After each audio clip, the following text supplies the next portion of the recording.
Our next event is our keynote speech from the Consul General of Indonesia, Mr. Gafur Dharma Putra. He assumed his post on February 6 last year, 2012. His jurisdiction of assignment covers the U.S. East Coast.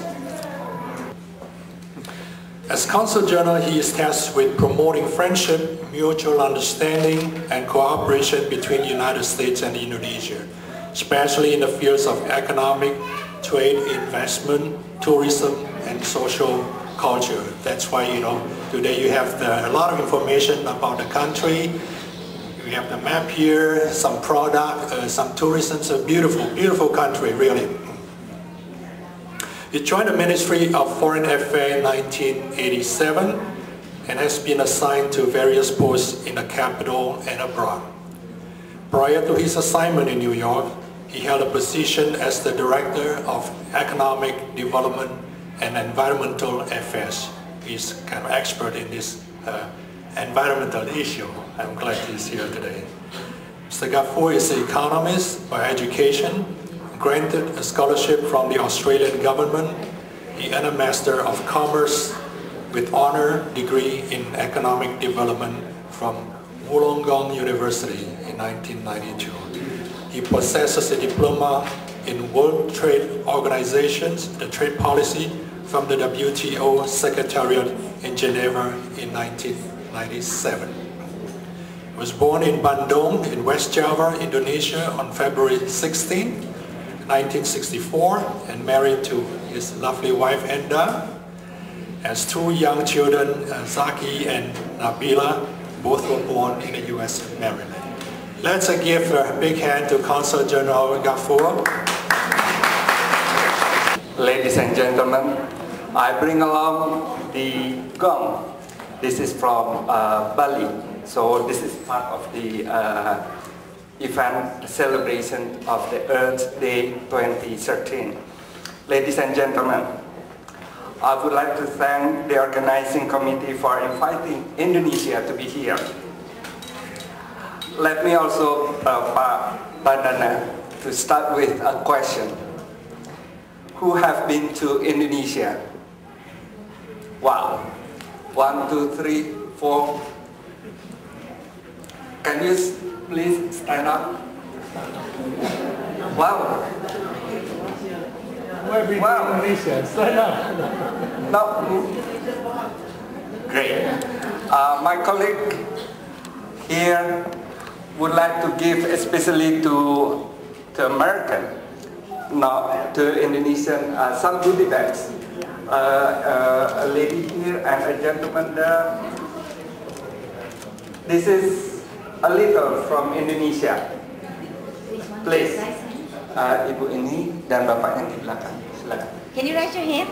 Please, those who are stand up before, especially American. Oh, great. Thank you to you.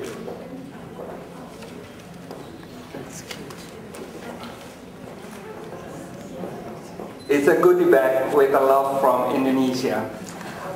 Before you had witnessed Indonesian dance, and this is from Bali. I just would like to show you that Bali, which is located in here,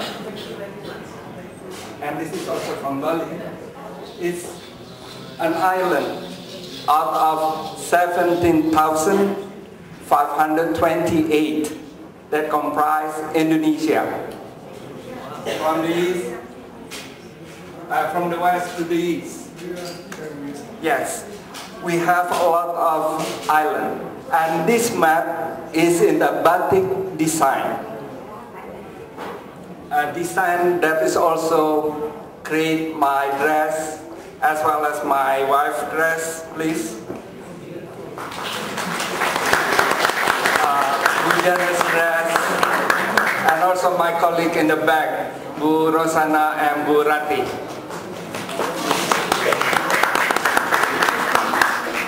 Ladies and gentlemen, giving a limited time of a sign that for me, I won't be able to speak about batik today.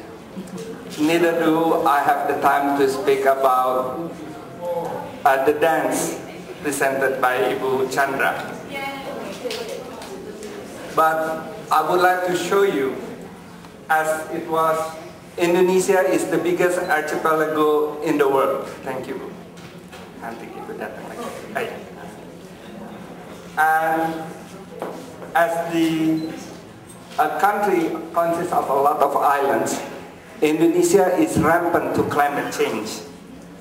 The rise of sea level due to global warming could wipe out almost 2,000 of its small islands. If you notice, this is the bigger island that we have, but the smaller island, especially in the Moluccas area, is so small. In 2010, Maldives spoke in this event, and Maldives is also consists a lot of small island, atoll, if we could say that, would be disappear if the sea level rise due to the global warming. So that also will hamper and will affect us. Therefore, the government handles the climate change seriously. Let me start with that Indonesia has signed, not only signed, but we also ratified and entered into the force, thank you, the United Nations Framework for Climate Change Convention.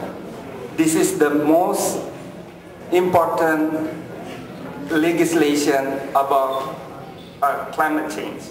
We signed it in 1992, we ratified it in 1994, and it comes into force in 1994. And besides the convention itself, we also signed Kyoto Protocol in 1998, and we ratified it by 2004, and it comes into force by 2005.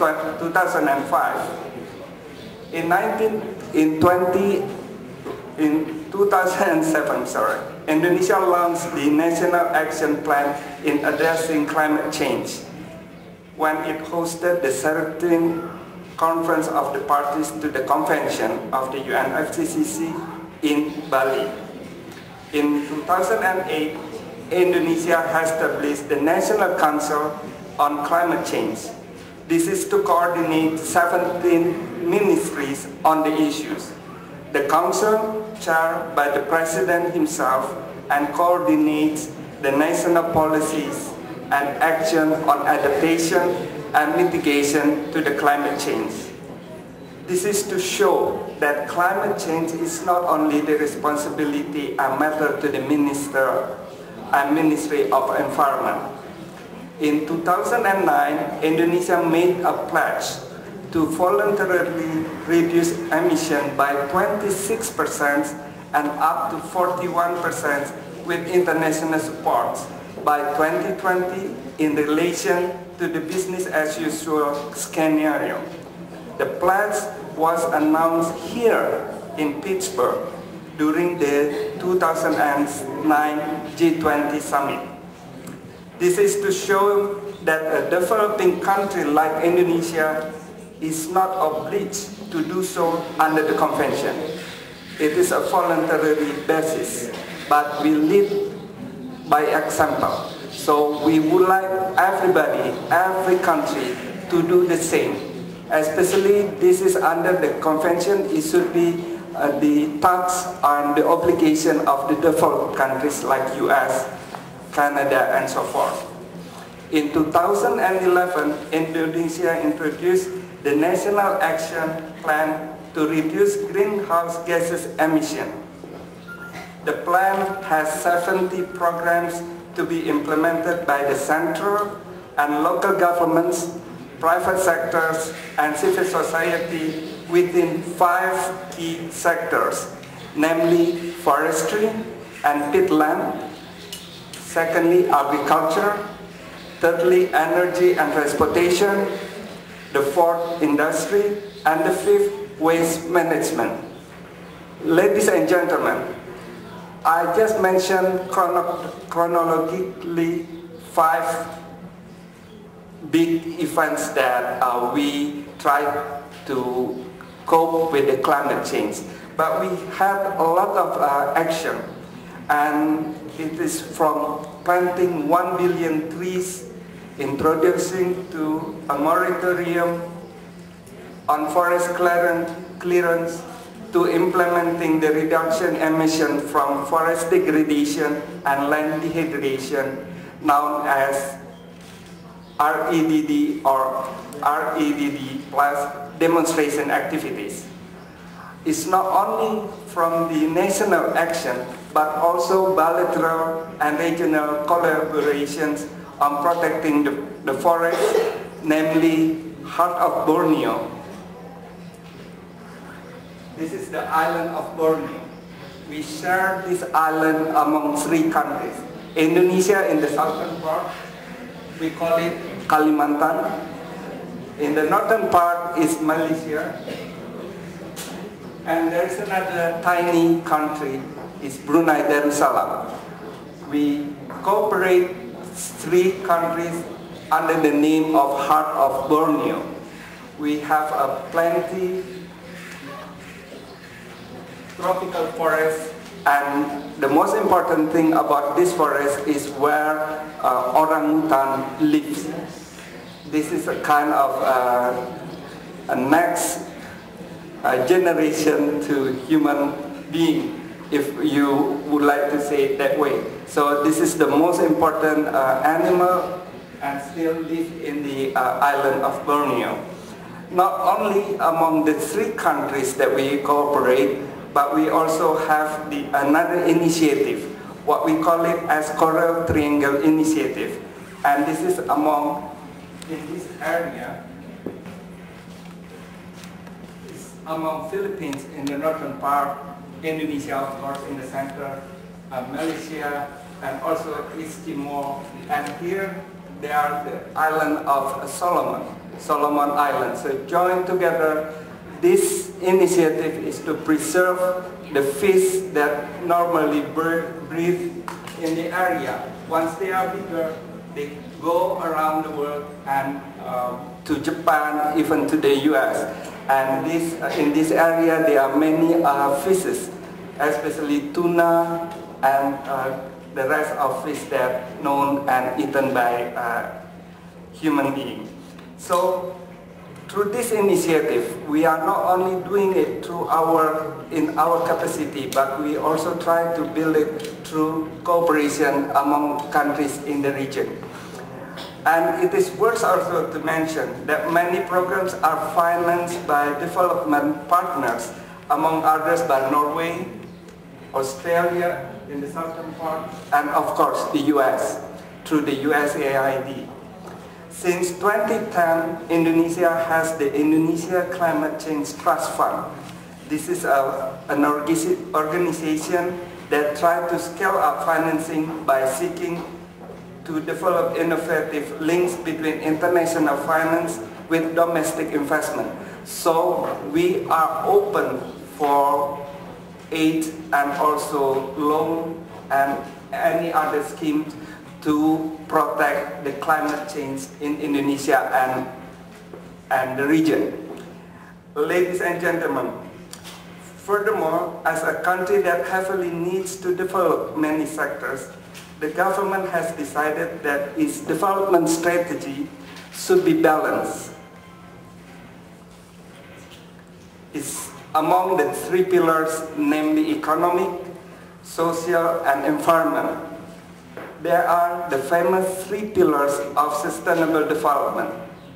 This is to say that while keeping its economic growth, the development also needs to improve the welfare of its people and preserve the environment at the same time. So the motto pro-growth, pro-job, pro-poor, and pro-environment was introduced. That is the basic idea. When Pak Tandana approaching me to speak, I don't have any others to say except those things that we are done bilaterally or nationally and also through many other countries in the region.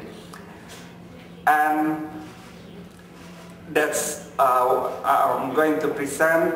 But before that, may I now invite Ibu Chandra again, and also my wife, to come forward. This is maybe the fun things that you have to remember for the Earth Day 2013, that we are going to draw some lucky numbers. Those who are coming early and went to our table, maybe you being asked to drop your name card or to write down your name so we could contact you later on. Yes, there are plenty of goodie bags.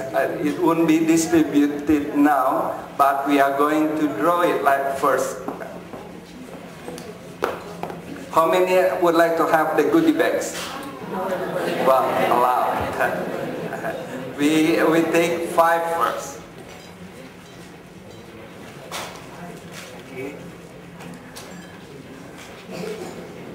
The number is 980314.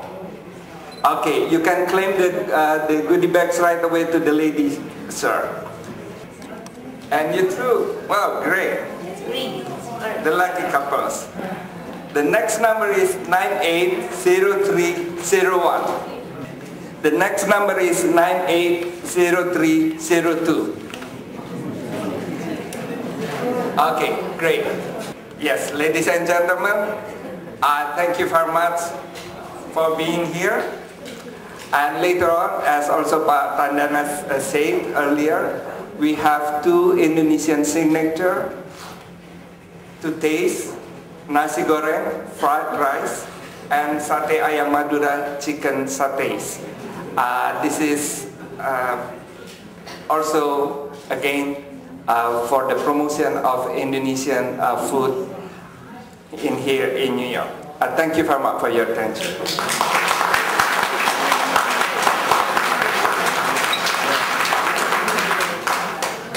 Thank you, Mr. Consul General. We are going to have the Indonesian hospitality later.